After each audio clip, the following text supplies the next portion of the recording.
Assalamualaikum warahmatullahi wabarakatuh. Perkenalkan, nama saya Oktaviani. Saya dari Prodi Manajemen B. Saya di sini ingin menjawab pertanyaan dari Pak Sumardi. Yang pertama, pelaku ekonomi dalam suatu perekonomian yang akan menggerakkan roda ekonomi suatu negara terdiri dari perusahaan, rumah tangga, dan pemerintah. Kegiatannya akan saling ketergantungan dan membutuhkan. Buatlah diagram aliran melingkar atau circular flow diagram dari ketiga pelaku ekonomi tersebut dan jelaskan peran masing-masing. Jawabannya adalah di dalam sebuah perekonomian, kamu pasti mengenal istilah konsumen dan produsen, orang yang menggunakan suatu barang atau jasa, dan yang menyediakan barang dan jasa.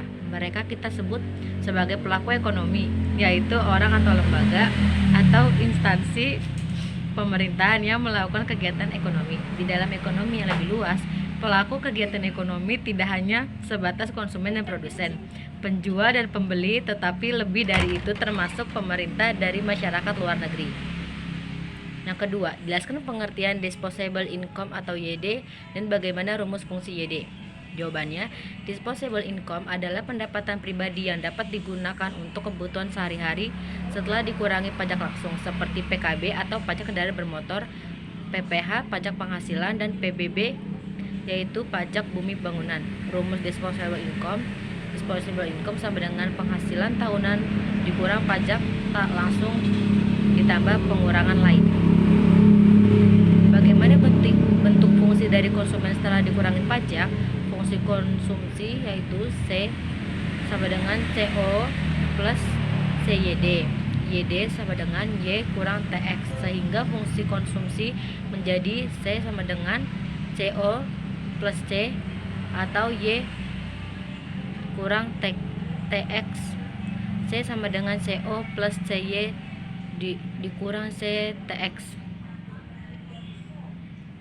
Keseimbangan pendapatan nasional tiga sektor apabila pendapatan, pengeluaran, bagaimana fungsi keseimbangan? Jelaskan. Lum kurang sumtax meskipun bersifat eksogen tetapi tetap mempengaruhi konsumsi karena mengurangi pendapatan atau YD sama dengan Y kurang TX. Multiplier investasi dengan sistem pajak tetap, pendapatan nasional dapat berubah menjadi akibat dan perubahan investasi. Persamaan pendapatan nasional keseimbangan adalah CO kurang CTX plus ditambah 1 ditambah G1 dikurang C. Perubahan investasi sebesar persegi I akan mengakibatkan pendapatan nasional mengalami perubahan menjadi Y sama dengan CO dikurang CTX ditambah 1 tambah G per 1 dikurang C. Jelaskan maksud sifat hubungan antara MPC dan MPS. 1 dan APC ditambah APS. MPC adalah perbandingan di antara pertambahan konsumsi yang dilakukan dengan pertambahan pendapatan disposable yang diperoleh MPC C akar kuadrat YD. Konsep MPC juga menghitung rata-rata, yaitu APC average propensity to consume adalah perbandingan antara tingkat konsumsi dengan tingkat pendapatan disposable. APC sama dengan C per YD. MPS adalah perbandingan di antara pertambahan tabungan dengan pertambahan pendapatan disposable. Dalam konsep MPS juga memperhitungkan rata-rata, yaitu APS sama dengan average propensity to save adalah perbandingan di antara tabungan dengan mendapat disposable. APS sama dengan S atau YD. Hubungan MPC dan MPS.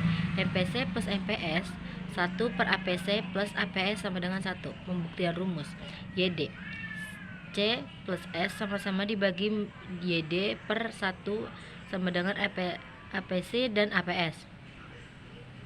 Bagaimana perekonomian suatu negara jika PDB lebih besar dari PNB? Perbedaan antara PDB dan PNB. 1. PDB adalah jumlah produk berupa barang dan jasa yang dihasilkan oleh untuk unit-unit produksi di dalam batas wilayah suatu negara selama setahun, termasuk yang dihasilkan oleh perusahaan asing asalkan wilayah masih dalam wilayah suatu negara. PDB, pendapatan WNI di dalam negeri, pendapatan WNA di luar negeri. PNB, adalah nilai produk berupa barang dan jasa yang dihasilkan oleh penduduk suatu negara nasional selama 1 tahun, termasuk yang dihasilkan oleh warga negara tersebut yang dihasilkan di luar negeri. Jika perekonomian suatu negara menggambarkan nilai PDB lebih besar dari PNB, maka tingkat produksi barang dan jasa yang mampu dihasilkan oleh WNA di negara M lebih tinggi dibandingkan tingkat produksi warga negara M yang berada di luar negara M. Salah satu penyebab yaitu tingkat PMA atau peranan modal asing atau investasi asing yang tinggi pada negeri M. Salah satu manfaat perhitungan pendapatan nasional adalah untuk mengetahui struktur perekonomian negara. Bagaimana cara mengetahui perekonomian negara berdasarkan sektor-sektor perekonomian yang berkontribusi terhadap pendapatan nasional? Betul, salah satu manfaat perhitungan pendapatan nasional adalah untuk menghitung struktur ekonomi suatu negara. Hal ini dapat dilihat dari besarnya kontribusi dari sektor-sektor perekonomian terhadap pendapatan nasional. Jika di dalam suatu negara diketahui sektor yang paling dominan berkontribusi terhadap pendapatan adalah sektor agraris, maka sektor yang paling dominan kontribusi terhadap pendapatan adalah sektor industri, maka struktur ekonomi adalah industri. Dalam perekonomian, fungsi tabungan adalah S min 200 ditambah 0,2Y. Pendapatan nasional pada keseimbangan adalah 2000. Hitunglah berapa investasi dalam ekonomi itu. Diketahui S yaitu min 200 ditambah 0,Y. Diketahui Y adalah 2000. Tanya, hitunglah berapa investasi dalam ekonomi itu. Jawabannya S sama dengan min 2 tambah 0,2Y. Berapa 1 jika Y yaitu 2000. S per 1 sama dengan min 2000 ditambah 0,2 atau 2000 min 2000 tambah 400 hasilnya 200. Jadi investasi dalam ekonomi tersebut adalah 200. Dalam perekonomian dua sektor, fungsi konsumsi adalah C sama dengan 10 tambah 0,8Y. Dan fungsi tabungan adalah S sama dengan min 10 tambah 0,2Y. Seterusnya dimisalkan jumlah investasi yang akan dilakukan pengusaha adalah 30 triliun rupiah. Berdasarkan pemisalan di atas lengkap tabel berikut angka-angka dalam triliun rupiah. Berapakah pendapatan pada keseimbangan? Pendapatan nasional dikurang tabungan rumah tangga sama dengan konsumsi rumah tangga. Konsumsi rumah tangga ditambah investasi perusahaan, yaitu hasilnya pengeluaran agregat. Investasi perumahan 30 triliun rupiah. Pemisal sesuai soal. C sama dengan 10 tambah 0,8Y, 10, 0,8, 0, hasilnya 10. Sedangkan S min 10 ditambah 0,2Y sama dengan min 10 tambah 0,2Y 0, hasilnya 10.